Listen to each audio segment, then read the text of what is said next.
So my girlfriend was telling me about this game that she was playing in her business ethics class, right? It's called the dollar game. And basically the rules of the game are everybody in the class randomly will get a piece of paper. That piece of paper will either have a dollar sign, a line, or an S on it, right? There's about 40 kids in the class. 6 people will get the dollar signs. All at random.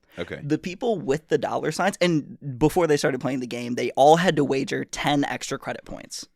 So no matter what, everybody started 10 extra credit points in the hole. For the whole class. And the dollar signs started with 60 extra credit points. Like if you got a dollar sign, there you are. You have 60. You have 15 minutes to make a contract with people in the class and then turn it into like cash in on extra credit points. You know what I mean? And the dollar signs, they couldn't just hold out and not do a contract and then turn it at the end of the 15 minutes to get all 60. They had to make at least one contract, right? All right. And so she was telling me like, oh, and another very important part of the game is that if 5 of the 6 dollar signs agree and want to sign a contract, you can completely change the rules of the game. Any rule of the game that you want to. Naturally. So it's crazy, right? So she tells me they get going. People are making deals with their friends, obviously. A lot of people are getting fucked over. They're just 10 in the hole because they don't have friends, you know what I mean, to make deals with. So she got this bright idea. She's like, oh, what if I just went to the dollar signs and said, hey, we can change the fucking rules. Let's all just max out our extra credit points. Let's all just go in there and say, all right, everybody can just have the max extra credit points, and that's it. That's the game. We're chilling. They got 5 of the 6 to agree. Almost got 5 of the 6 to agree. 4 turned their contracts into the professor. The professor's like, oh, okay, one more, and this goes through. Like, it's confirmed. The last person backs out of the deal last minute. It's done. Everybody gets fucked over. Oh, my goodness. But get this. The highest person in the class that got the points at the end, they got 35 points. They could have maxed out their shit if they would have just listened. Right? Because they're trying to teach you about like negotiation, and the point of the game is to show you about how there's a fucking power imbalance. When negotiations and stuff, like they have all the money. What are they going to do? And it's also to teach you that they didn't earn any of that fucking money. Right, they just got lucky. Spawn point. They just spawned there. They had a good zip code, and so they have literally all the power with these people's lives. But there's that extra element to the game where you can change the rules to make it work for everybody. But if some people don't want to, you're fucked. Isn't that crazy? Like, what's the reason? What's the reason that they would back out? What's the reason that 2 of the dollar signs said no? She told me one of them said, well, I didn't know if I was going to get a good deal. No, you just wanted to shit on the rest of your class. You just wanted to have a better deal than the rest of your classmates. It's such like a cool game because it's designed to teach you about how there are not rational actors in the market. Free markets don't fucking work. Because it implies rationality, but that doesn't work. Humans are fundamentally irrational. They're going to make deals with their friends. They're not going to make the best deal because here, the best fucking deal would just be max out everybody's extra credit. Wait, so what do the contracts have to consist of? Like, what was a contract? They just have to be like, they give up their extra credit points. Their 60 that they start with. So you could have a contract with somebody to where they're like with a line that says, you take 0, I take 60. But obviously nobody's going to take that. So what incentive do the dollar signs have to like give? They have to make at least one contract. So, I see. In order to be able to like cash in their extra credit. Right, in the same way that like a capitalist would have to get workers, at least like a few to be able to function. Yes, they have to get at least a few workers. But it's funny because by design of the game, you have 6 dollar signs against, 34 like workers in this scenario. And they can just fuck off and do whatever they want. They can all just hold out because it's so much easier for the 6 dollar signs to hold out together and just design the rules of the game however they want than it is for all 34 of the classmates to come together and say, hey, we're not going to take any of these contracts unless you give us all a fair amount and the same amount. But then if one person crosses the picket line, you're fucked. And people just continued to do that. I would have had a good time in that game. That's what I'm saying. I would have been like, workers of the world unite. I'd have been in there. We can violently take over the dollar signs. We have more power than they do. They need us to get their extra credit. That would have been fun. She told me that she was like going around trying to talk to you. I said, I'd have been in there. I'd have just, as soon as I realized that, it's everybody shut the fuck up. Listen right here, right here. We can all max out our points if we just hold out. That's it. That's all you have to do. This is beneficial for everyone here.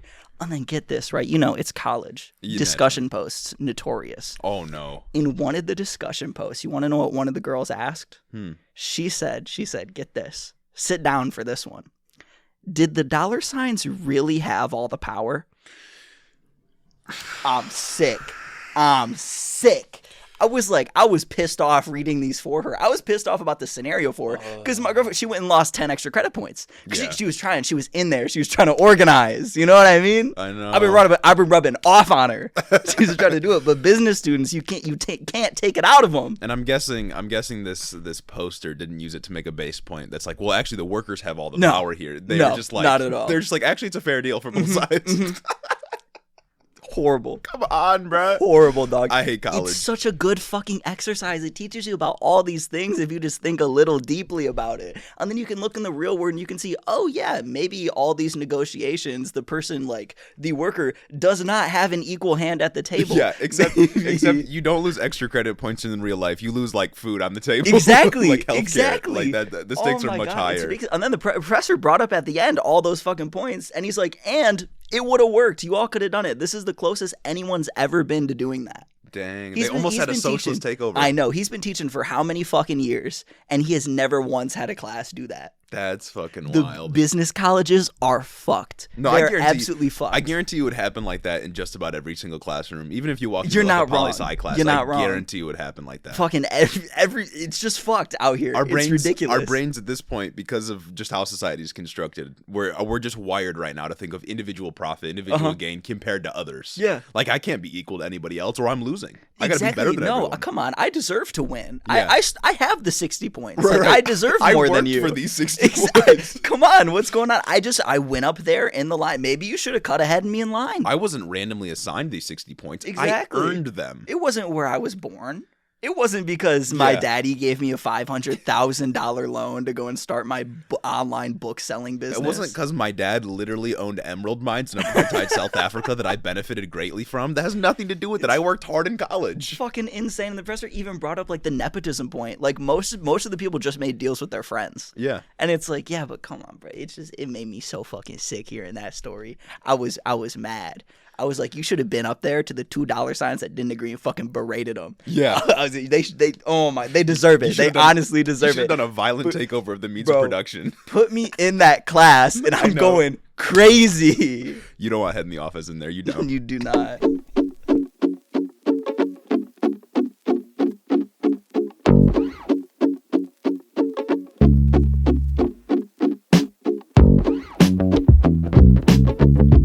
Welcome back to the show, everybody.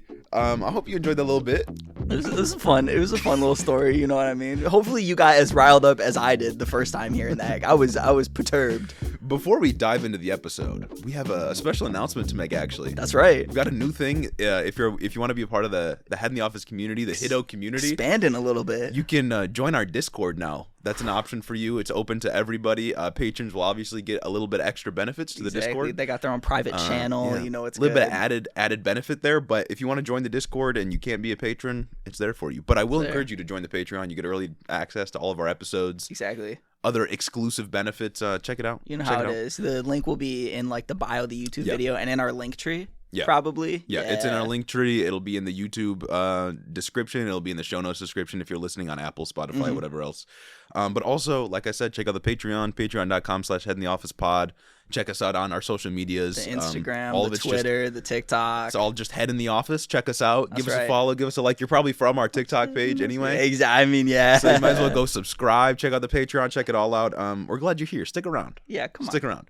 But today, we have to talk about Elon Musk a little bit. We'll talk about the DailyWire first, yes, though. We will. And Ketanji Brown Jackson. We'll talk about some student loan nonsense. And we'll end on some shenanigans down in Texas. But before we get into it.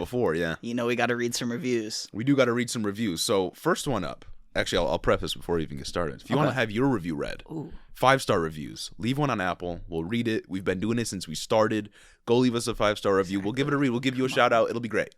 Mutually beneficial, awesome. unlike the dollar sign thing. So true, so true. All right, so first review is subject line "Love, Love, Love" by OG Rocket. They say, "I don't normally listen to podcasts, but after you guys came up on my For You page, I had to give it a listen, and I'm hooked. Hooked, all capitalized. It's nice to hear other people say things that I say on an everyday basis. Keep up the good work. Also, when's the revolution? It's crazy. It's actually next Tuesday. That's when the revolution yeah, is. it's actually next Tuesday from, I think, 10:30 to 12:30 at Grand Valley State University in that motherfucker's business class. So in business 301. That's exactly, in business ethics with Professor. Yeah, exactly. We'll meet you there. Mm-hmm. Second review here is subject line "Love the Pod" by Sarah MC. They say, "This podcast is awesome. I'm a leftist in Texas. Yes, I'm suffering. And your podcast is a breath of fresh air. Your discussions of policy and our government are exactly what I'm thinking. And I've been binging your episodes since I discovered you on TikTok. Y'all are the best. Keep it up." I think you'll like the ending of this episode because we'll talk a little bit more about the Lone Star State, greatest state in the union. Got to. It's greatest state in the union. Everything's bigger in Texas. Yeah, especially problems. Our last review here, subject line "Leftist Must Listen Podcast" by DBond16. Wow. They say, "I literally just downloaded iTunes to be able to write this review. Way to set an example. Way to set an example. Exactly. Going for it." After a clip from this podcast came up on my For You page, I was immediately interested and was hooked on the content. Jeremy and Gage provide a much-needed breath of fresh air in an otherwise sometimes pungent political climate.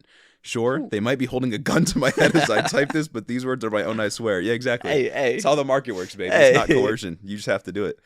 But seriously, if you want a podcast full of at least lukewarm takes, all right, dog. Whoa. Now I can drop some hot takes. He said at least. Okay, all right. Lukewarm is the floor. All right, good. At least lukewarm takes, prudence, intelligence, and any other positive adjectives you can think of to describe a podcast. Please take a listen. It's rare to find a podcast of this quality, and it feels like lately, and these guys absolutely kill it every week. Insane. That's crazy. One thing I am curious about, because like the TikTok, it's been picking up some attention recently. Yeah, We've been pulling like 50K, 30K, 100K, I know, and got our first 70K videos video. like all within the last 2 weeks, right? I am curious to know, maybe drop a comment, what video did you find us on? Yeah, that'll help our analytics. Trying to do some data analysis here. Exactly. We're trying to upgrade based on suggestions. So let us know. Exactly. Let us know. It'll help us out. Anyway, I think we could probably dive right into the news. You want to start off with the DailyWire coverage? Oh, yes, I do. All right. So Ben Shapiro's infamous DailyWire announced about like a week and a half ago that they're going to be investing $100 million into kids content, both live action and animated. The left is indoctrinating the youth, though. But it's the left. Yeah. It's the left indoctrinating the youth. And I just I want to say, I really want to wonder where the fuck they got this money, because I know that the Daily Wire does not have $100 million to play with just based off their free market merits alone. They go fucking nuts on Facebook, though. I also know that it's their billionaire donors. That too. Because so many of these conservative outlets are not fucking profitable. What is it? Crowder, I don't think is profitable. I think he relies on donations. Doesn't Turning Point USA get a bunch of fucking money from the Cato Institute and Heritage Foundation? Yeah. And I think kids on college campuses that work for Turning Point USA get paid by those institutes. Ayo, wait a minute. They getting paid? They get paid? I'm about to sell my soul. Shit. I could sell my soul to be a conservative for a bag. Easily. Honestly. And then, but anyway, they said that this is a move to combat indoctrination from woke institutions like Disney, who are pushing, quote, racial and gender radicalism. What does that even mean? I don't know. Wait, Disney literally, when the Don't Say Gay bill became controversial, they literally said, we're not going to do anything about it. Yeah, they literally fucking abstained until the moment where they realized that they have to oppose this bill in order to, survive and keep their fucking base happy. Yeah, no, and they don't even really oppose the bill because they're still funding the same congressman in Florida that proposed the bill. And that is the thesis of corporations under capitalism. They will not do anything that is not politically and economically feasible for them. It's all just a fiscal move. Exactly. None of it's actually to be politically correct or to be I don't know, just socially responsible.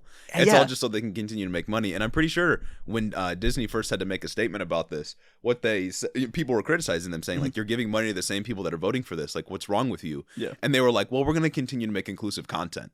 It's dog, that's not the problem. You're a Florida-based company. Do something about this. You're a Florida-based company. You are directly contributing to Florida's economy, right? You're the one that's making it boom. Uh-huh. You know what I mean? You have a unique position. You have a big hand at the table. You can guide this legislation. Yeah, I'm glad they really just helped. Exactly. But what I really want to get into is I think that this whole ordeal is so funny because if you didn't know, Ben Shapiro is actually a failed Hollywood screenwriter. Yeah. He tried to write a pilot for like a drama/comedy series that takes place at fucking Harvard Law, and it just swiftly got rejected by every program that he submitted it to. So I wonder why. That's fucking hilarious. And I just feel like he's doing all this because he wants to spite the he doesn't really hate the liberal elites for the reasons that average everyday conservatives hate liberal Hollywood elites. He just doesn't like them because he desperately wanted to be a part of their group and he couldn't get into it. I feel like wait, didn't he also have a movie that was about like a school shooting? I was about to like, get into disgusting? it. Yeah, DailyWire, they picked up for distribution the Run, Hide, Fight, a movie about where like a fucking like country girl goes and it's an action movie about how she stops a fucking school shooting. Like, God, that's insane. Like, I know war movies capitalize off of people's like kind of, I don't know, gross desire to see like death and stuff, but that's just like national trauma. But like a school shooting? Yeah, like kids. That's a different level. It takes place in a high school. And oh my god, dude, it's insane. It's insane. But anyway, I feel like he just wants to spite. He wants to start his own conservative Hollywood to spite regular Hollywood that crushed his little heart. Oh my god, it's like the XFL. Oh, Vince McMahon's XFL. This is gonna turn out really great. No shot. But I just wanted to get into like in 2016 he published this novel called True Allegiance. And I wanted to read the quick summary from Amazon because I just want to give you an idea of the kind of content that Ben Shapiro writes and I guess what we can expect from the Daily Wire next spring when they launch their first kids show. Okay. So here we go. America is coming apart. Based. An illegal immigration crisis has broken out along America's southern border. There are race riots in Detroit. Oh. A fiery female rancher turned militia leader has vowed revenge on the president for his arrogant policies.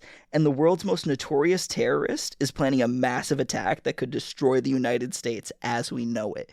Meanwhile, the president is too consumed by legacy seeking to see our country's deep peril.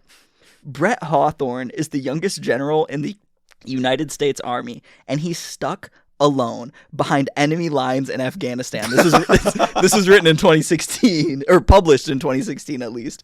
He's the last soldier of a failed war, fighting to stay alive and make it back home. But will he be able to stop the collapse of America in time?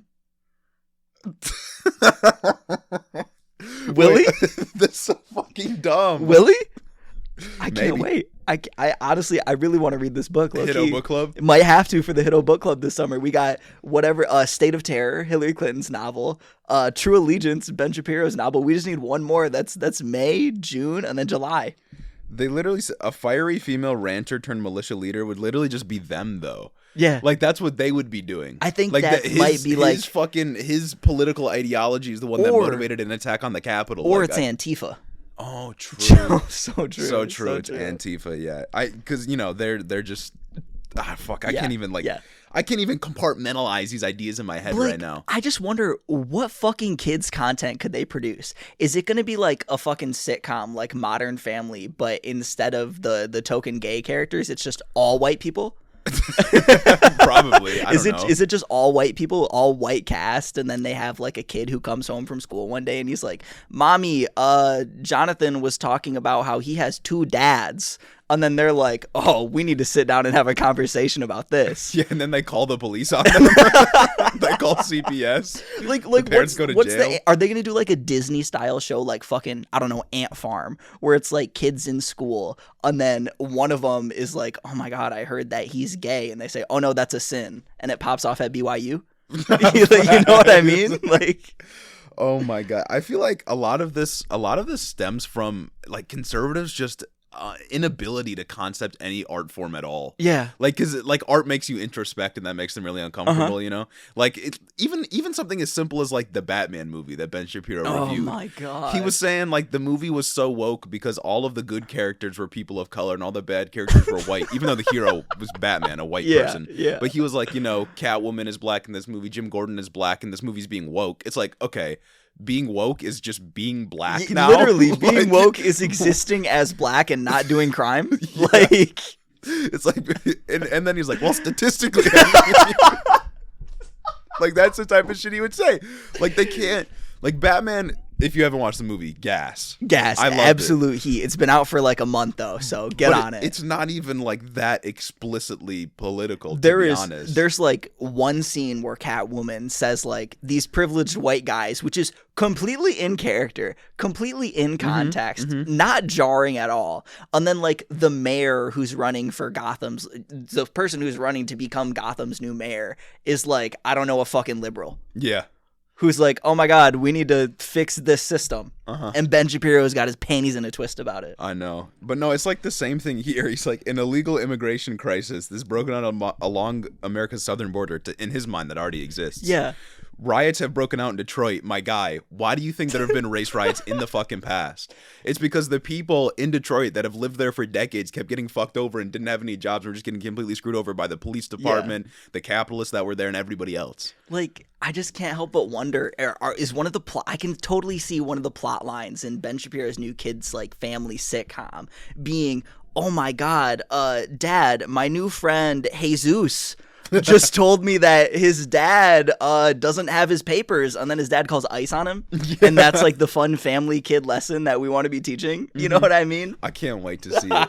I can't wait to see it. That's gonna be a good one. I'm so excited for next spring. Oh my God, we just gotta cover that incessantly. Every week, honestly. Every single week. All right. Moving on. And moving on. All right, so let's take a quick detour briefly before we get into the big news of the week to talk about Ketanji Brown Jackson. So last week, a vote on Ketanji Brown Jackson's nomination was taken in the Senate.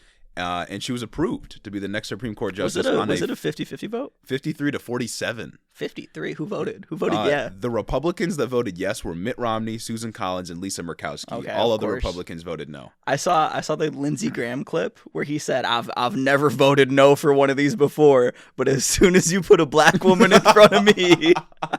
No, that's literally what it is. It's done for. It's done. Yeah. I respect your record, but not you.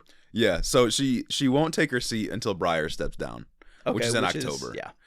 So he's formally stepping down in October, but as soon as he does step down, she will just automatically be the next Supreme Court justice that fills his seat, which is a major win. You know, that is first a major black woman. Very huge win for representation. Very huge win for diversity. But SCOTUS is still going to be shit. Oh yeah, until for sure. Like more long-term change happens. I mean, until we possibly pack the court. Yeah, she's probably going to be outvoted for all of her tenure until maybe like 30 years in the future, where we are like begging her to step down. Exactly, she's going to die soon. Until it's an election year and there's a liberal who's ran his term and it's looking like a Republican's going to get elected, and she's like, I can't. I have to respect the institution. Yeah. And then just the thing I wanted to note was that what I thought was pretty interesting is that her nomination hearing was actually the second fastest ever in really? Supreme Court history. Yeah, she's only right behind Amy Coney Barrett, which is like 39 days. Okay, and hers was I think like 45 or something like that. But I haven't really seen conservatives complaining about rushing her through. Yeah, which I thought was kind of interesting because Democrats could have taken more time with this. It wasn't necessary, but I guess they could have. But I guess like the only distinction is that like Joe Biden's not trying to cram her through right before his presidential election that he's probably going to lose. Exactly, which is what Donald Trump did. True, you know what I mean? So kind of interesting. But I guess that's kind of just how these nominations go now. This is like out of the news cycle. I guess it also just goes to tell you that the nominations are also completely political. Oh yeah, it is a completely political process. The court is also just by extension completely political. If you didn't know. Oh yeah, it's all just a bunch of theater. It's all just a bunch of nonsense that doesn't matter. At this point, I mean, maybe it's always been this way, but at this point, as long as you are the same party, the president is the same party as the group that holds the Senate majority, you're literally going to be fine. Exactly. Speaking of Supreme Court, though, I'm surprised that people aren't more angry about the Clarence Thomas stuff. Same. No, I only see it on like a couple articles on fucking r/politics like a couple times a week, maybe. Like I understand like what are Democrats really going to do about it? There's no chance Joe Manchin or any of the other moderates would ever vote to impeach, and even if they did, you need 67. That's just not going to happen. But like it's blatant corruption. Oh yeah. Like you voting to cover up for your wife that was implicated in an assault on the Capitol. Like that's as much of conflict of interest as you can possibly get. You voting on one of the worst fucking cases in Supreme Court history, Citizens United, while your wife was receiving money from people who would benefit from that ruling is a little sussy, to put it lightly. Yeah, no, like that's just like straight up walking corruption. But you know, America. That's just how it rolls. Anyways, talking about corruption. Speaking of people just buying their way into things. Yeah, exactly. We got to talk about Elon Musk, because if you guys haven't heard, it was revealed early last week, that Elon Musk bought the largest share of Twitter at 9.2% of the company. It's a plurality. Which makes him the largest shareholder in the company. Insane. It's pretty crazy. And right before this happened, kind of a precursor, all right, on March 25th, he tweeted, "Free speech is essential to a functioning democracy. Okay. Do you believe Twitter rigorously adheres to this principle?" It was a poll. It had yes and no. Yeah. And obviously, given his audience, given the people that follow him, 70% of the respondents answered no. And then he also commented right below, he said, "The consequences will be important. Please vote carefully." Wow. As if he's doing some generally applicable poll that is representative of the entire country, the as entire if user base. It's not super easy to just buy votes in Twitter polls. As if you can't just bot them. Yeah, exactly. That's what I was just going to say. Like, you can just make bots, but okay. And then later on April 4th, he tweeted another poll. He said, "Do you want an edit button?" This was the same day that it was revealed that he... the shareholder. Yeah, that's right, because he also did not disclose that he was now like the plurality shareholder until 2 weeks after he was legally supposed to. Yeah, that's what I was just about to say, is that the SEC places certain reporting requirements on you if you buy shares in companies that are larger than 5%. And I don't remember what the exact timeline is. I think it's like 10 days or 5 days or something like that. Regardless, Elon Musk didn't report it in that time period. Mm-hmm. So he violated that rule. And you may be wondering, okay, it's an anti-corruption measure to make sure we're on top of things, make sure there's no shady deals going on. What do you think the consequence was? Was it like a $500,000 fine? It was a $100,000 fine. Oh my fucking God. That doesn't even register. He's the richest man on the planet. It doesn't even register. The law only applies to poor people. That's it. No, because that would only hurt a person that doesn't have as much wealth as he has. I remember hearing this stat that if Bill Gates dropped $100, if $100 fell out of his pocket, and this is a while ago, before there was even Jeff Bezos and Elon Musk levels of rich, right? Still when Warren Buffett was the richest guy around. If Bill Gates dropped $100, it would be a waste of his time to go pick up that 100, because it'd be less productive for him to do that than just continue doing whatever he was doing. Right. It's fucking insane. $100,000 is nothing to someone who has what, 3.2 billion? 3.2? Or his net worth is 200 something billion. Yeah, no. That's what I meant. That's what I meant. Yeah. It's 240 something billion, I think. Yeah. Richest dude on the planet. A $100,000 fine is literally nothing to him. Huh. That's literally an afternoon's day of not doing work. A drop in the bucket. That's fuel for his yacht. Yeah. I'm glad to see our institutions just, quite literally do not have the power to hold people accountable. Yeah, and it's just so fun that a billionaire can come in and just, because what was it? He said, well, Twitter functions as the public square. Yep. So we need to make sure that it's upholding these things. I, a billionaire, need to make sure that it's upholding these things single-handedly just because I have a lot of money, not the officials that you elected to do this thing. Well, that's the point I was just about to make, is he owns 9.2% of Twitter now, and he's gotten a seat on the board of directors. Yeah. Which doesn't, that by no means does that mean he just controls all of Twitter. He's just the plurality vote at this point. But the thing is that it's being framed as Twitter's the town hall, people are being censored, free speech is being undermined, democracy is being undermined. And his solution to that is to buy the fucking town hall? Yeah. How do you not see a problem with that? Guys, that? Democracy, a system where many people come together to decide what's good for those many people, is being undermined. So one person, is going to decide what's good for literally all of you. Right, to him, democracy is when he can just buy the town hall and decide what is free speech and what isn't. That's not democratic at all. Democracy would be everyone owning it collectively and everyone having the same power to impact it on the whole. But Elon Musk can literally just buy 10% of it. What can we do as regular fucking people? Democracy would not be having a board of directors that has really no stake in the company, does not give a shit about the company besides how much that company can make them fucking money. Right, exactly. And actually having the workers who work at that company be on that board and decide what's best for the people who are directly affected by all their fucking policies. That's the thing, is okay, if Twitter is the town hall, why is it privately owned? Yeah. The town halls would not be privately owned. If what he means by town hall is a forum to discuss and decide issues or share ideas, engage in free speech, why is it owned privately? And it's do you know how much he spent buying Twitter? He didn't say.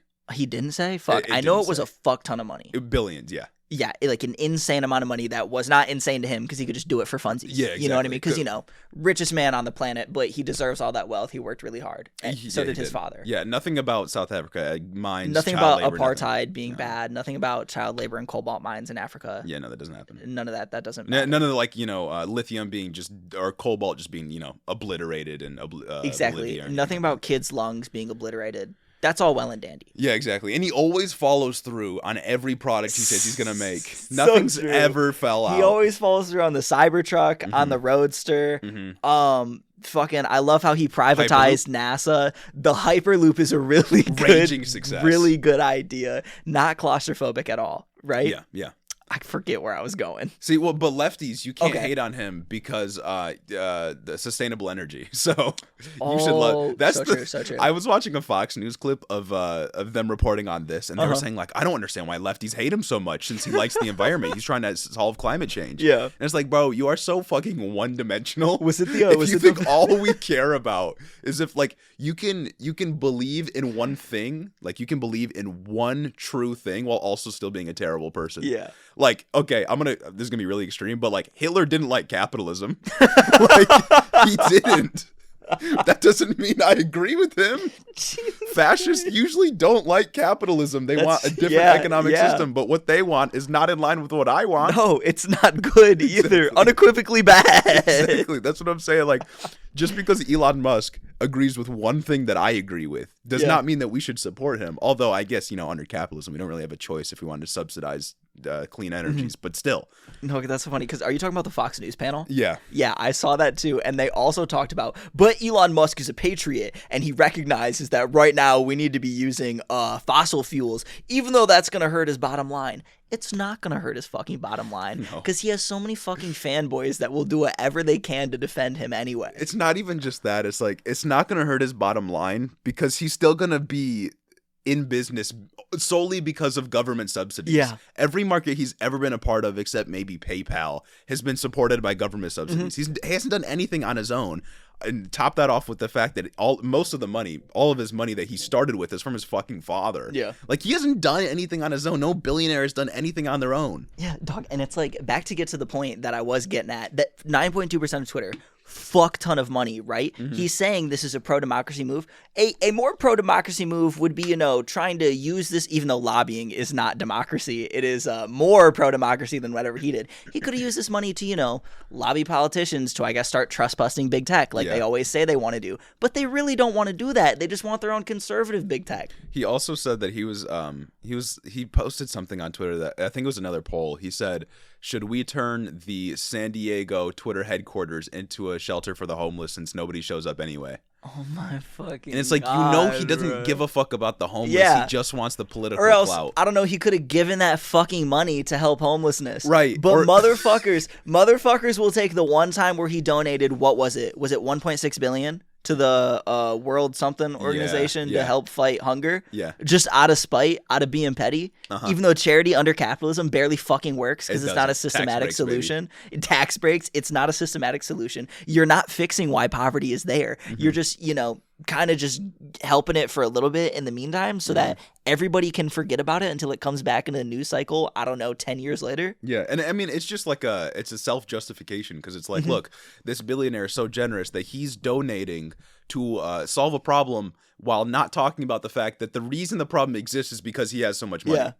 It's just a loop of capitalism attempting to justify itself with these mythologies, illusions. Facts.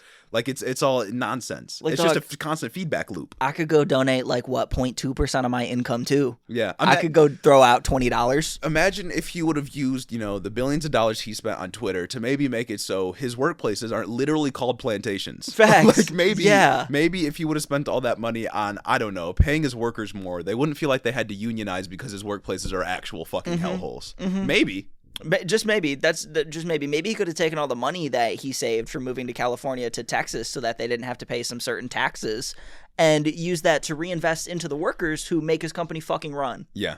I also love how he's doing these Twitter polls as if that's like democratic voting. Yeah. When it's very like he knows his audience. Yeah. Like he's one of the most followed Twitter accounts on Twitter. Oh, for real? And yeah, he's like number 8 or something like that. Jesus. And like he knows what his audience is. It's very clear how his audience is going to respond. And again, it's very easy to set up bots on Twitter And they're to all just go so and raid fucking things. horny for him too. Right. Like these aren't like he's saying like this poll will have consequences. It's like this isn't a vote. Yeah. Like for the motherfuckers that talk about election security all the time, it's funny how they just act like this. And he's going to do whatever the fuck he wants to do on the board of directors regardless, because I'm pretty sure those meetings aren't public. Like, I mean, no. Why would they ever, be? Yeah. Why would we ever have any amount of control over a private business? Despite whatever happens in the fucking Twitter polls, like he's just giving his fanboys the illusion of choice so that they continue to just fucking dick ride him into the sunset. Yeah, like if Twitter is the town hall and it's a, and as he says, an important venue for engaging in the freedom of speech, then why are we not electing people to control it? Exactly. If Nationalize Twitter. Yeah. Make it a government institution, the Department of Twitter. I don't know. Like why would we ever have any private individual just be able to buy a seat on Twitter and control it? Like why would it be private at all if it's so important to democracy? My brother in Christ, for someone who talks about democracy, this is very anti-democracy of you. Yeah, and not even to mention with like he's talking about democracy as he violently crushes any attempt at workplace democracy in his workplaces. But it's okay. Like bro has a history of retaliating against people for free speech. Yeah, I swear to God, they virtue signal harder than annoying liberals on Twitter. They virtue signal harder than Obama guys on Twitter. Yeah. Like, didn't we talked about Elon Musk a couple of weeks ago? Didn't Tesla just lose a lawsuit of someone suing for like $100 million because they were discriminated against in the workplace? Oh God, like California. That was a something? while ago, and the state of California is actively prosecuting Tesla for workplace discrimination on top of that lawsuit. Right. Like, I mean, he has a history of just having terribly, terribly discriminatory workplaces and then crushing workers who are using their freedom of speech to try to unionize and convince people that we need a union. But billionaires don't care about your civil rights. Oh, no, not In fact, they see them as impediments for them doing what they want. It's just like Jeff Bezos hiring fucking the organization Jen Psaki used to work for to produce the pamphlets that they passed out on their anti-union websites and gave to their workers in their anti-union attempts. Yeah, last week we talked about, Meta hiring a Republican group to do propaganda against TikTok. Yeah. But we never talked about how Amazon just hired a Democratic lobbying group to do anti-union presentations to their workers. Because he's a Washington Post guy. He can't go and hire. He can buy his own news outlet, so he can't really go and hire a Republican to do it. It's literally the same thing as Jeff Bezos just buying the Washington Post. Like it's the same exact thing. Elon Musk is just buying a plurality share of Twitter because they just want to pump out their own fucking propaganda. Like I can't wait until union activists start getting like soft banned on Twitter so people can't see their tweets anymore. Like can't wait that's till we get happen. soft banned on Twitter. Exactly. Like that's really all it is. And I absolutely love how conservatives keep acting like they're being censored for like offering conservative positions or conservative. Like nobody's getting banned off Twitter for being like, well, I think we should actually reduce the deficit and be more fiscally responsible. You're being racist. You're saying the N-word with the hard R, and like, you can't. You're getting banned for like 3 days for being transphobic. Like you're not offering conservative takes. No, you're getting banned for 3 days for saying that we should fucking murder trans people. Yeah. Like. What? Yeah. What? Yeah. Oh my God. Like, not a single person is being banned for being like, well, maybe we should cut back on government spending. Exactly. Guys, I actually think that Second Amendment rights are integral to one's own. Nobody's getting banned for giving just normal-ass conservative I think that there's a nuanced conversation behind gun control and gun rights, and I personally think that it should go uninfringed. Yeah. You're not getting banned for that. No, you're getting banned for saying that we should literally kill trans people. Like, that's why you're getting banned.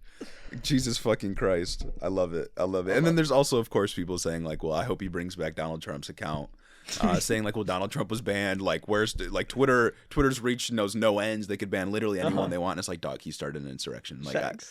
Like, they were doing the cautious move by taking him off the platform before he incited any more violence. Like, that's all it was. I know in their world that doesn't exist, though. Exactly. In their world, it wasn't him, it was Antifa. So yeah. He doesn't care about free speech, though. No. Keep that in mind. Elon Musk, not a good guy. Elon Musk, we don't fuck with him. Exactly. That's right. You can quote me on that. Yeah, you put it on a t-shirt. Absolutely quote me on that. I think it's time to move on. to some student loan news. Exactly. Some that should hit home for a lot of our audience. You know, somebody in the review earlier said lukewarm takes. This is a pretty lukewarm story. Okay. That's how I would preface this. Right. So last week, Biden signed an executive order extending the loan repayment pause through August. So it'll end now on September 1st. Oh, good shit. Previously, it was set to end on May 1st, which, as you all know, is like in less than a month. They love getting really close to their deadline. Yeah, I know. But currently, just to give you, a little bit of context where we are. All right. Right now, 41 million students or graduates have debt built up from education expenses. I am one of those. I am a statistic. Right here. That's right. Which means that these people obviously are under, the crushing thumb of federal debt, even though this extension, this loan repayment pause doesn't apply to private loans, which a lot of people have to take out anyway. Which are the ones that really fuck you over with their, 13% interest rates? Something like that. It's just crazy. Absolutely insane. But this does apply to federal loans, which I guess is good, if people are taking out majority federal loans, whatever. But our lovable politicians... Oh, gotta love them. Gotta love them. They had various responses to this. That I think we should go They had some good takes. I wouldn't phrase it that way. It depends on how you think about it. I mean, there was some good takes that we're not going to highlight because we only talk about bad news here. Yeah. A lot of the progressive Democrats and people that are more on the left are saying, this isn't enough. We need to cancel student debt. We need to go farther. Standard run-of-the-mill stuff. Yeah, standard run-of-the-mill. We want to talk about the good, the juicy. We already agree with that. So first person I have. Okay. Vice President Kamala Harris. No, she did not. She said, quote, "This pause will help 41 million people keep up with their monthly bills and meet their basic needs. Okay. It will give borrowers some urgently needed time to prepare for a return to repayment." Dog, come on. What happened to forgiveness? The problem, though, is okay, whatever. She's placating, capitulating a lot here, whatever. Yeah. But the thing is, people already can't afford it. They couldn't afford it before the pandemic, which was the reason that loan repayment paused in the first place. The problem has always been that, people take out thousands of dollars in loans as a 17-year-old. Mm-hmm. And once they enter the workforce after college, they still can't afford to pay them off. Because it's thousands of dollars. Education now costs more than it literally ever has. Because you are literally giving just crazy, life-changing amounts of money to a 17-year-old. Yeah, but it doesn't even come to us, though. It goes directly to the school. I don't get to choose what I do with it. I can't sit there and be like, oh, maybe I should budget this out for my apartment. No, it's just school. Mm-hmm. School tuition, and then somehow you're going to have to pay out-of-pocket for your parking pass because you got to buy one of those, too. Uh-huh. You might have to pay out-of-pocket if you want to eat more than 2 meals a day. Yeah, textbooks, too. Textbooks. Strictly have to pay out of pocket unless you can somehow get a refund. Transportation, unless you're lucky enough to have an adequate busing system on your college campus, which a lot of places just don't. Some just get rid of. Yeah. Yeah, me and Jeremy were protesting that this summer. Yeah, Let's go. You know what we do around here. But no, my point here is that this is such a lukewarm take. I get it. It is important that nobody is crushed under the weight of this debt, but you just prolonged it a few more months. And this quote just shows me that she wants to resume it pretty soon anyway. What is May to August, 3 months? Yeah. 3-4 months? What the fuck is that going to do? Nothing. God damn. Absolutely nothing. God damn, bro. Oh no, you can afford to eat maybe 3 square meals a day for a couple more weeks now, but you better get ready. You better start budgeting now. Yeah, and it's 41 million people can keep up with their monthly bills. It's people are still struggling to keep up with monthly bills regardless of student loan repayment anyway. I know you might have gotten laid off from the pandemic. I know that we're the administration that stopped unemployment benefits. I know that we're the administration that stopped the eviction moratorium. I know that we're doing a very good job at making Trump look good to the average person that doesn't pay much attention, that just pays attention to their wallet, rightfully so and understandably so. Yeah. But guys, please get ready for us to do another bad thing. No.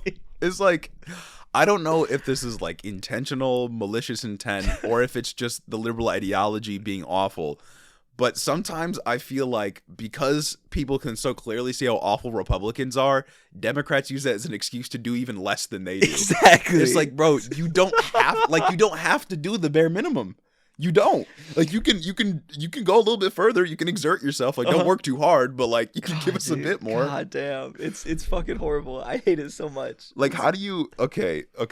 Young people turned out in I think record numbers, or at least record for, the last few decades. Young people most prone to have student loan debt. Yeah, young Funny, people. crazy to think about. 41 million people is a pretty big voting base, my guy. Yeah, Like, imagine if you could make 41 million people happy right before the midterms. Exactly, and I'm sure a lot of those 41 million people also, fuck with descheduling marijuana, which is something that Joe Biden could just do that he has not done, that he said he wanted to do. And it's like in 2020, Joe Biden campaigned on getting rid of what, $50,000 debt, $50,000 in just debt for wiping everybody. it. And he still hasn't done that. He walked it back to 10,000, and he still hasn't done that. Like a lot of people, of young people, students like me, voted for Joe Biden because they thought like, oh, that's a material difference. For me. That's like a crazy policy. Wow, that's a lot. Yeah, but it hasn't happened, and I don't know if it will. My God, bro. Even Chuck Schumer got up there and said it was a good idea. I know. Chuck Schumer. Yeah. Dude's awful. You know what? Biden also said? I think it was either Biden or it was the Vice President Harris. One of them said, "We would be happy to sign a bill that eliminates $10,000 of student debt if Congress passes it." Yeah. They know. Oh, they know. I remember. I saw that because know. Occupy Democrats tweeted it. Oh, yeah, that's right. But it's like, dog, like they know it's not going to pass, and they use it as an excuse to do even less than Republican administrations do. Occupy Democrats is such a horrible fucking account on Twitter. They're so fucking annoying. Yeah. I hate them literally so much. All they do is, again, dick ride the democratic institution into the sunset and even further beyond. Retweet to thank Joe Biden. Retweet if you think Joe Biden is doing a great job. It's ridiculous, but that's my little Occupy Democrats tangent. Yeah, they can come on debate us real quick. I would love that. I'd love that so much. Anyway, we're shitting on Democrats a lot right now, liberals, but don't think Republicans are free from any of the smoke. Oh, of course. Because we got some Republicans to talk about. So Senator Richard Burr, he said, quote, "They want to tout America's return to normal following the pandemic, but they also want to keep extending emergency relief policies. It's long past time for student loan repayments to resume as normal. Extending the freeze on student loan repayments yet again contradicts reality and exacerbates the moral hazard this administration has created." What fucking reality? No, it doesn't. It quite literally is a policy that is born out of the material reality of people who can't afford to pay their fucking student loans. Yeah. No, and then he says we want to keep they want to keep extending emergency relief policies. It's almost as if people couldn't fucking breathe before they got a little bit of air that came down to them as they're submerged 2 miles below the surface. It's almost as if people literally can't fucking breathe because COVID is still a thing. COVID is still going around. Yeah. It's not a return to normalcy yet. It's still here. There are new variants. Fauci just came out and said he expects a surge again in the fall. And I'm sure another one in the summer. And we've seen them. There was a surge 2 months ago. Yeah. But it's okay, we started the pandemic. We had the unemployment benefits come in. That was really great. The eviction moratorium came in. That was really great. And we saw, even though we were in a pandemic, people's perceived financial stability increased. Yeah. Because they felt like they had money in their pockets and they felt like the government was looking after them. The child tax credit. Exactly. The child tax credit. That was the thing that really helped people. And when people start feeling more financially responsible, it's usually a result of the government spending money on programs that helps them. It's almost as if when people get money from the government and programs are designed to help them, they feel better. It's almost as if there's better outcomes when we have these programs. Crazy. It's almost as if they shouldn't happen purely in a time of crisis. It's almost as if people need help all the time. The child tax credit, another policy that Biden's administration has ended. Has ended. It doesn't look like to the average voter that they've done anything but hurt them. Well, to be fair, it was Joe Manchin that had a direct hand. But still, if you're someone who doesn't follow politics, who doesn't know who the fuck Joe Manchin is, because I feel like you don't if you're not chronically online. Like me and you, yeah. I don't know who that guy is. I don't sit here and do my research and shit. I'm just a passive voter. Not you. Who the fuck is Joe Manchin? Who the fuck is it? Please, who is he? Explain it to me. I'm just a passive observer. Come on, I'm just a regular concerned voter. Yeah. But not that concerned because I don't pay attention. No, precisely. But still, to them, it literally just looks like the Biden administration took money out of your pocket. Yeah. Biden's administration has done more for Trump's possible 2024 re-election campaign 3 years before it started than they could do. I know. Crazy. I know. He's really making the case right now to a lot of people. And it's the pandemic didn't create any new problems other than the public health crisis. Yeah. It only exacerbated existing economic divisions in our society. Obviously, communities of color were hit the worst. Women were hit the worst just because of, how things break down with low income jobs and such. But it's the pandemic just highlighted issues that already existed. And then these relief programs came in because people were literally just going, the economy was going to explode. I mean, the economy was going to take an absolute shit. It did, but it would have been a lot worse had we not introduced these policies. It's almost as if when people have the government looking out for them, they just live better lives. Yeah. And that if you keep these policies going, like, it's just material well-being for people. Like, we shouldn't only have these policies introduced during a time of crisis. In fact, I would argue these time of crises arise because we don't have these policies long term. No facts. We shouldn't have to, fix the hole. We should prevent the hole before it gets dug. Yeah. Exactly. Senator Tom Cotton. Oh, no. He called the move outrageous. And he said it puts taxpayers on the hook for trillions of dollars. How? Which is interesting because it's like, motherfuckers like him have made sure that the tax code isn't going to change. So there's not going to be any more tax revenue generated. And last I checked, pauses on a loan payment are not going to be filled by taxpayer dollars. What the fuck is he talking about? Literally nothing. Bro doesn't know where he is. He's gotten so confused in the fog of the culture war that he thinks he's talking about debt forgiveness or free college. Like this isn't how taxes work. Like if you make a minor change or you extend repayments for student loans or literally anything else. Yeah. It's not as if taxpayers start getting charged more. They just say the tax code isn't changing. Because they just know if they say tax dollars, it's going to rile up the people that vote for them. Yeah, I love it when they just lie. I love it so I love much. it when they just lie.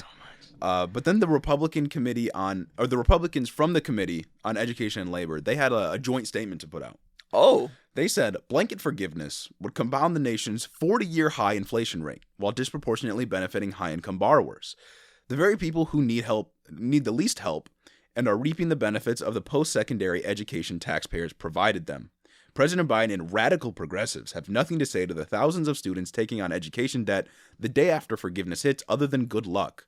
Reckless loan forgiveness policies are a short-sighted answer that would crush American taxpayers and leave our higher education system more broken than before.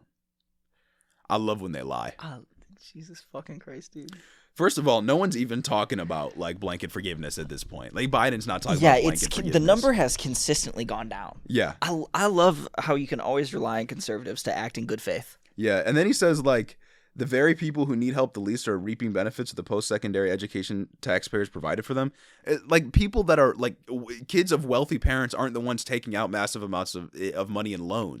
It is low-income people. It is disproportionately people of color, by the way. The median U.S. income, I think, is $68,000, and 46% of people live paycheck to paycheck. Yes. Or low 40s live paycheck to paycheck.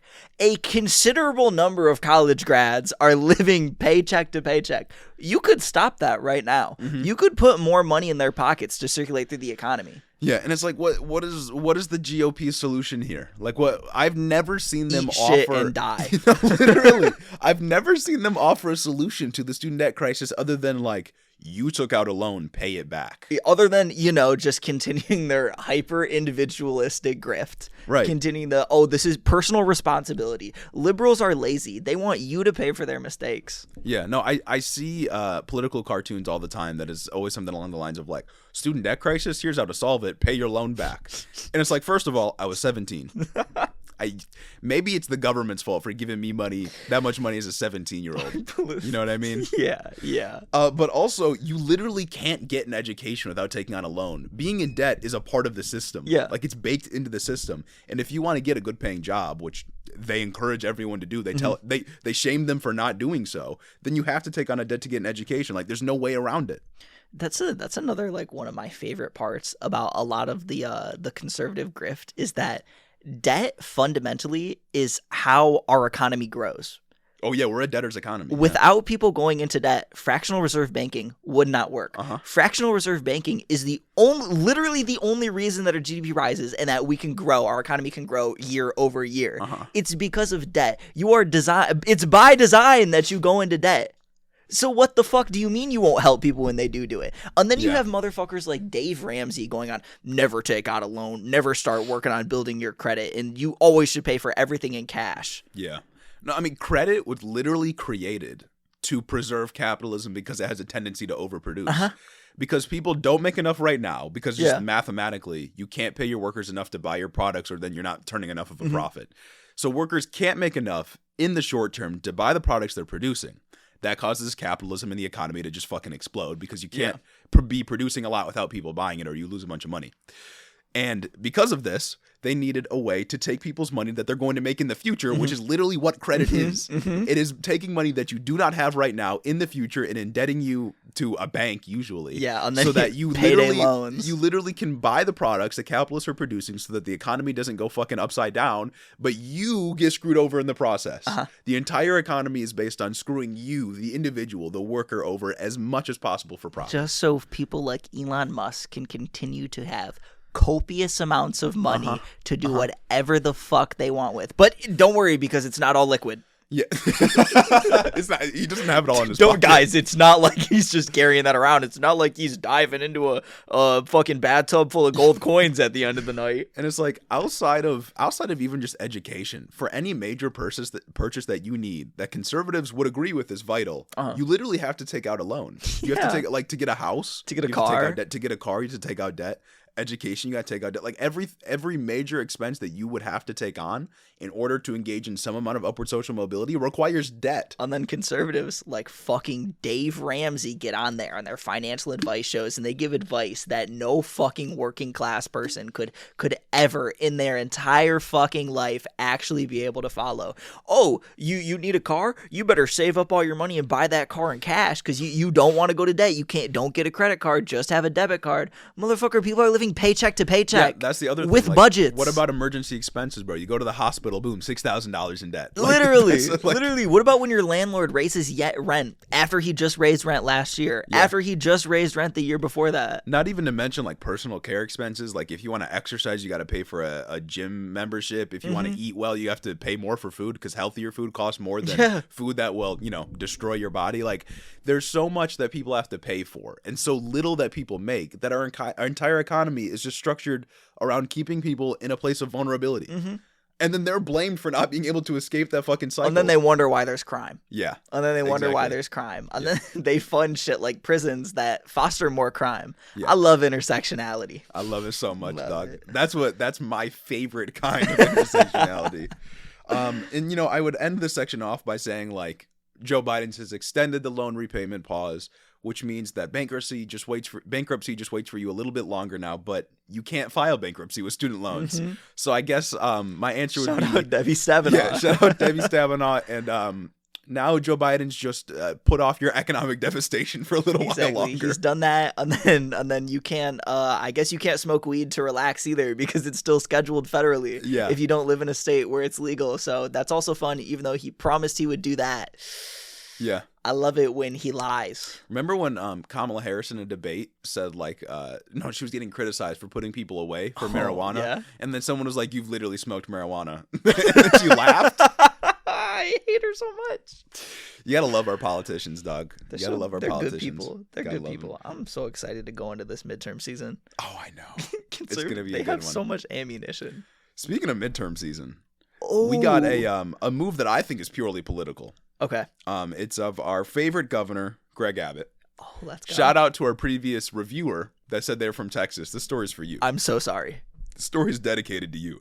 So last week, Biden announced that he's going to be, probably via executive order, undoing a Trump-era immigration policy that allows for Border Patrol and local authorities to turn immigrants away because of public health concerns. We've talked about it on the show before. Yeah. It's Title 42. This is what Biden was using back in, was it like August, July? Yeah. Yeah. To turn away a bunch of Haitian immigrants coming to the border. Because that's when you saw the fuking horse cops with their like whips and shit. Yeah, that's when you saw like literal, So it's a terrible policy. It's been criticized basically ubiquitously on the left. It's a horrible policy that just allows turning away immigrants for threats of COVID, even though our COVID regulations are basically fucking gone at this point. But Biden said he's going to undo it. Biden said that he is going to take it away. And of course, Texas Governor Greg Abbott had something to say. I love it when he undoes it after he previously invoked it again. Yes. After promising not to. Yeah. Why didn't he just undo it then? Like, it would have been politically advantageous. Whatever. Maybe it's because he actually didn't want to let Haitian immigrants in. Anyways, so Greg Abbott, governor of Texas, announced that he is going to be stationing troops in riot gear at the border. Love it. Because his idea is so welcoming. He was saying like getting rid of Title 42 is going to make it so we can't turn people away, which is going to lead to a giant influx of immigrants at the border. We famously never turned people away before Title 42. Before 2020, we actually never turned an immigrant away. Obama famously never turned people away. But Greg Abbott, he said, getting rid of Title 42 is going to be a major influx of immigrants. We got to prepare, the classic fear-mongering about brown people coming into your country. Oh, no. So he said we are going to station troopers in riot gear at the border, and we're going to round up the immigrants, put them on buses, and send them to D.C. so that Joe Biden can deal with the immigration problem in this country. He said so Joe Biden can deal with his open borders policy. What a fantastic solution.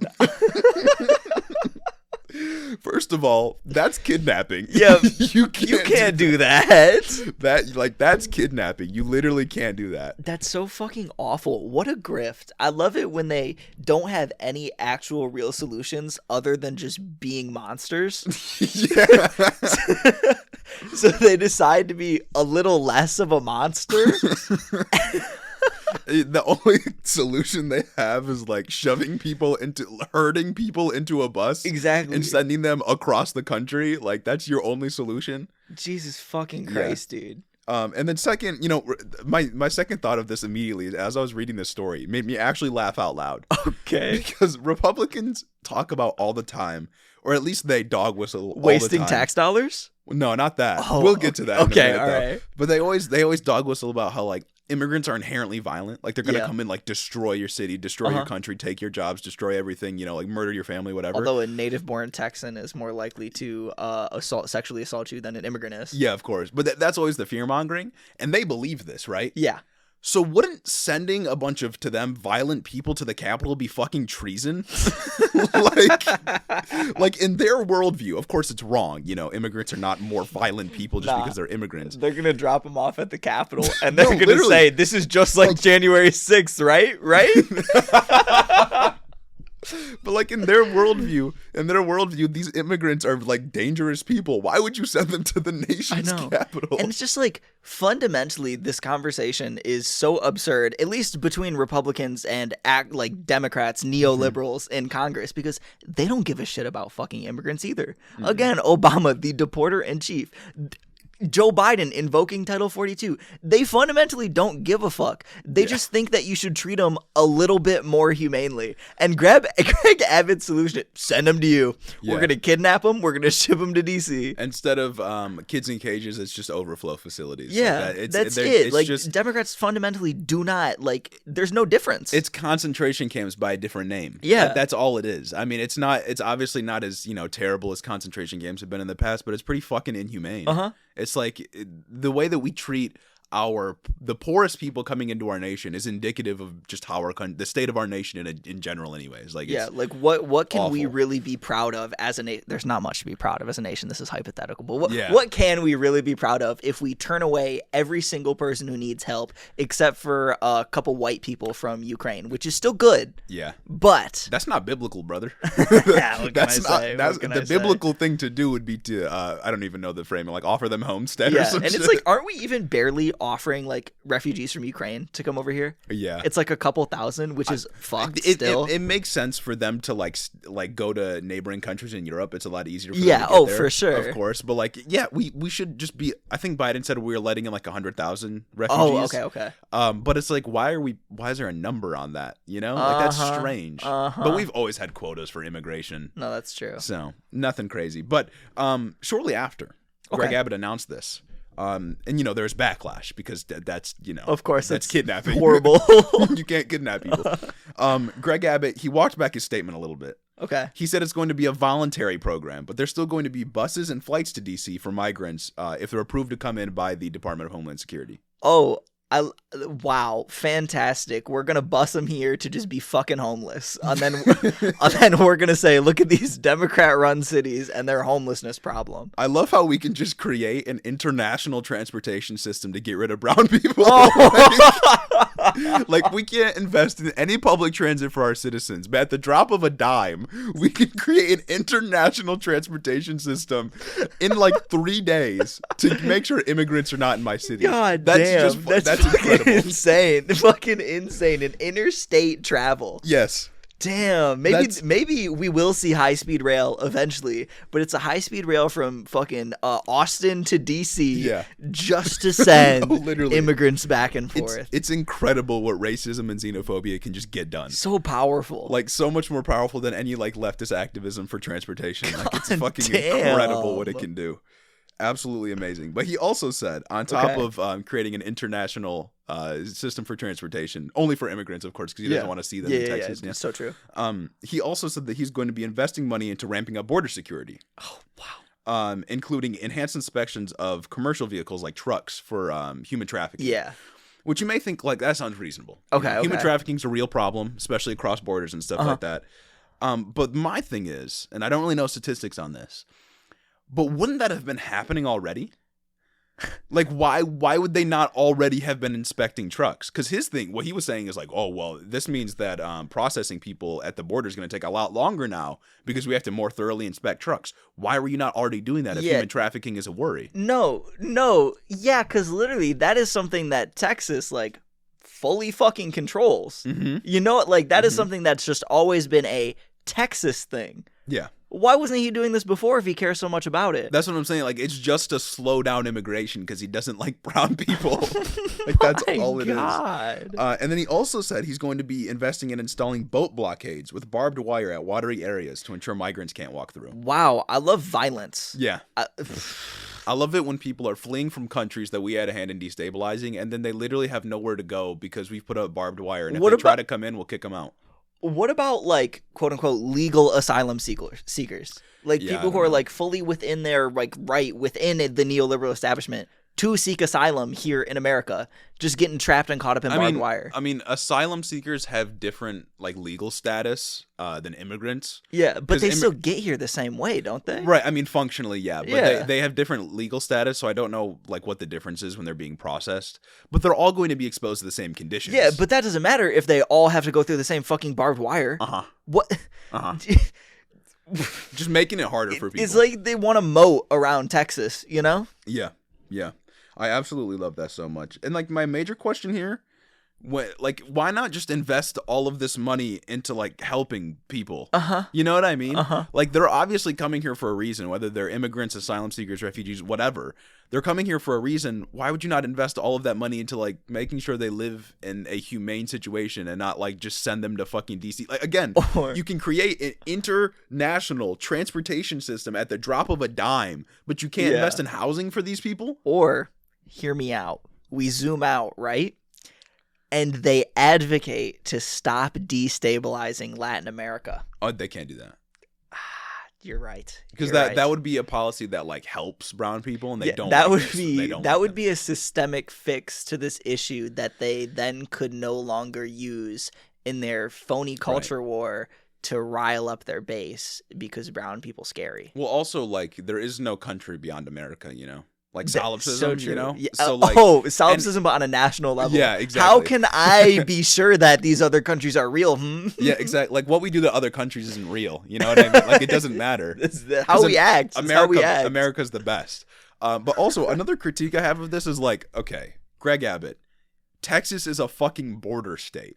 Yeah. You're the governor of a border state. Yeah. Why are you like confused about immigrant? Like you it's a border state. Get over it. Like you're going to have immigrants coming in. Like Michigan's not complaining about like Canadian immigrants. We don't give a fuck about Canadian immigrants. Facts. It's a border state. Like I don't know what to say. Oh my god. It's just awful. It's absolutely wasn't Texas originally like a part of Mexico too until we like took it? Yeah, the annexation of Texas. Yeah, in like 18 something. Wow. Mm-hmm. Just for Greg Abbott to be the governor. It's really just the butterfly Imagine effect. That. It's just still just a slap in the face historically. Yeah, I absolutely love how no public transportation for any Texans. You know there's not. You know their busing system is awful. City. You know awful. that. Yeah. Maybe in Austin. Yeah. But like honestly, I do support the idea of setting up like some kind of international transportation system for immigrants that come in. Yeah. Because like, you know, if immigrants came in from the southern border and they have families, say like, I don't know, in California Montana. or something. Right. They got to have a way to get there. They probably don't have enough money to like pay for busing, pay for a flight. So that would be great to just, you know, get them where they want to go. In fact, it'd be fantastic. But they just want to send them to DC for a political stunt. Or like, what about the people that are coming in from Texas? That want to meet family that is in Texas. I know he said now it's voluntary, but his original intent was like round them up and send them away. But like, is it voluntary or is it voluntary in the sense that entering the labor force is voluntary? Oh, if you don't hop on this bus, then you're getting sent back. Right. Violently. You have a choice. Right. Like the veneer or the illusion of a choice is there, but in reality, there's no real choice to be made. Yeah. Yeah. I don't know. Well, I guess we'll see. Yeah, Jesus fucking Christ, dude. But like even before, okay, so like they're saying this is a crisis at the border, but before they were also saying there was a crisis at the border. But under Trump, there was no crisis at the border. Oh yes, our border was completely locked down and safe, even though the wall is fucking stupid. And have you seen those videos of people with dollar ladders, like wire ladders, climbing over it? Yeah. This is an unclimbable wall, dog. You seen the wall just like falling over from gusts of wind. Like it's very the wall is just like, I don't know, there's like a couple miles of it. It's just thin sheets of metal. And Mexico's gonna pay for it. Talk about just an absolute waste of fucking money. And time. Could have had student loan forgiveness. Yeah. Could have invested in, you know, your population that's probably struggling under your boot. Could have done some for them. Infrastructure. Yeah. I certainly hope Greg Abbott runs for governor. Or not for governor, for president. That'd be great. Oh, I feel like Ron DeSantis is running. Oh, like I'm willing to put like almost all of my fucking money on Ron DeSantis running. Did you see what he just? I didn't put it in the show notes. It's just a story I saw this morning. Okay. He said that if Stacey Abrams wins her gubernatorial race in Georgia, there's going to be a quote Cold War between Florida and Georgia. Bro, I'm telling you, racism can get anything done. like racism will literally accomplish anything. If we could harness the power. Literally flip it around and turn it to good. Like racism in the worst possible way is just the greatest motivator. Like, it's awful. What could he mean by there's going to be a Cold War between Florida and Georgia if Stacey Abrams becomes the governor? What he means is black women scary. Like, means. Don't you have to go through Georgia to get to Florida? Or is there a little? What's next to Georgia? I did not do the geography bee. That was a bad subject for me in high school. I actually have no fucking idea. Are we just gonna Google it right now? Yeah, live Google. Dog, Google. No, because like Georgia's literally situated right on top of there. A significant amount of Florida is bordering Georgia, if not all of it. Right? Hang on, I'm looking up an image right now. Actually, you can get through from Alabama. There's a little bit of Florida you can get through from Alabama. How, like a little tiny bit? Yeah, I mean like several miles probably. Okay, but like, you know, there's a bit left over. So is he just gonna sit there and he's like, if black women win, I'm gonna cut off all highways. I'm gonna cut off I-75 between Georgia and Florida, and if you want to get here, you have to go around and you have to go through Bama. I don't know. He's gonna be like, I am going to send Florida state troopers to invade Georgia. I am going to post Florida state troopers on the border of Florida and Georgia. We're sending all of our immigrants. We're invading Georgia. Yeah. Oh my God. He also said in like the press release, it wasn't a press release, it was like a moment before an interview, he was asked a question, right? Yeah. And he said, I can't have her to my north and former communist leader something Castro to my south in Cuba. Bro, you're separated by an ocean. Yeah. What the fuck are you talking about? What threat does Cuba pose to you? Literally. Wasn't there like some Republican congressman, like DeSantis supporter in Florida that said we should invade Cuba? Yeah. I think it was the Miami mayor who's also Cuban. Yes. Or no, he said we should like missile strike Cuba. Yeah, some fucking crazy shit like that. But it's like, I don't understand. What are you going to do against Georgia, dog? Like, I don't know. Civil War Part 2? What do you mean? There's going to be a Cold War. They're so dramatic. I know. Just so dramatic. I know. They have no reason to act like this. I love it. So fucking petty. I can't wait for the elections this year. I can't wait for her to, because wasn't her race close? Like, didn't she just barely lose to Kemp? Yeah, I'm pretty sure he like actually stole the election. Oh shit! Because I can't remember exactly what happened, but I'm pretty sure that he used his power as governor and like his people stationed in the Secretary of State's office to just like fuck over the ballot counting. Okay, because I remember there being a lot of drama like surrounding that, but I wasn't like following politics chronically online like I am now. I think he stole it in the same way that like George Bush stole the 2000 election, you know? Because like Al Gore won. Yeah. But he like literally stole the election. Man, wouldn't that have been something? I wonder where we'd be at right now if Al Gore won. I don't know. Maybe climate change would be done. Maybe we wouldn't have to worry about that as much. We wouldn't have had to worry about the war in the Middle East probably. Yeah, maybe I would have been a wealthy man. Fuck. Man, maybe I would have just been a lib, you know? Things wouldn't radicalize me so much. I would have been an Al Gore liberal. God damn. That's crazy. That's a dark reality. That is a dark reality. But now y'all got me. Exactly. Now you can listen to me talk about all the bad things that happen every week. Right. We're the brightest timeline. We're in the best timeline right now. Anyways, I think that probably rounds out the episode today. Okay. But before we go, we got to give a special thanks to our loyal patrons, as we always do. So let's give a special thanks to Cricket Scrapbook Layouts, Nikki Nine Lives, Caden Kraut, Terrence Nicholson, Chris the Postman, Christy Beck, Thalia Katz, 40% Spite, Omar Zuno, Mike Chaplinsky, Mattias T, John G, The B Plot, Clayton LaFour, Ash Fairblood, Mark Yeager, Sarah McRoberts, Derek Messina, Dylan B, Satan's Menstrual Cycle, and my mom. Thank you all for supporting the show on Patreon. I'm going to remind you again, go check out the Discord. That's right. I think we'll be doing some cool stuff with that in the future. It's pretty cool. I had a lot of fun talking to a couple of you the other night. I was just in, you guys joined. We were just chatting it up, chopping it up a little bit. It's a good time. So it was fun. Make sure to join. Check that out. It's almost summertime for us, so we're pretty excited for the content. That means some more content. Hiddo Book Club is a thing that we're pretty sure we really do want to pursue. Because I'm so excited. Like it'd just be so funny to read Hillary Clinton's book and Ben Shapiro's book. Hiddo Book Club, live streams, Q&As. I think it'll be fun. We got lots planned. I do. So stay tuned. Check out the Discord. Check out the TikTok. Every social media. And we'll see you next week. Most importantly, have a good week. Exactly. We'll see y'all. Goodbye.